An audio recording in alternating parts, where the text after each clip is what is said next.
In another story that we have been following, a sharp, sudden rise in heroin overdoses is occurring in cities big and small. Today, police in Taunton, Massachusetts, population 56,000, told us that just since January 1st, there have been 110 overdoses and 7 deaths. Jim Axelrod found out what that means to families. It's been a tough road for us. In a kitchen in Taunton, Massachusetts, 2 mothers sit, bound by pain and confusion. At any point, do either of you still think, oh my God, how did I get here? Every day. Every day. Here is dealing with their son's heroin addiction. My baby.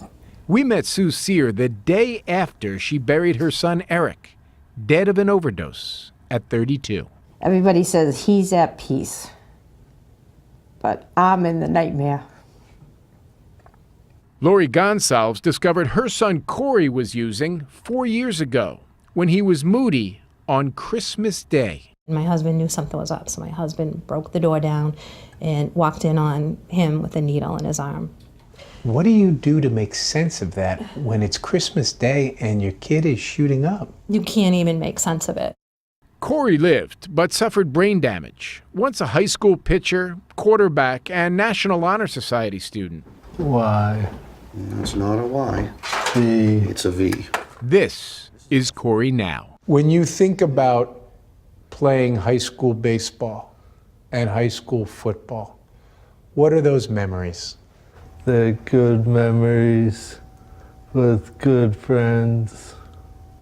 His troubles started with painkillers prescribed for a pitching injury. And that little pill that made him feel better Yes, was actually the gateway to heroin. it was. And then he went to Oxy, and then Oxy becomes too expensive. So that's when they go to heroin. I mean, it's $5. It's the same price as a Happy Meal. The heroin and prescription. Sue and Lori were there when White House drug czar Gil Kurlikowski held a town hall meeting at the Taunton Firehouse last month. The CDC has said an epidemic. But before he could even finish, he was interrupted by a 911 call.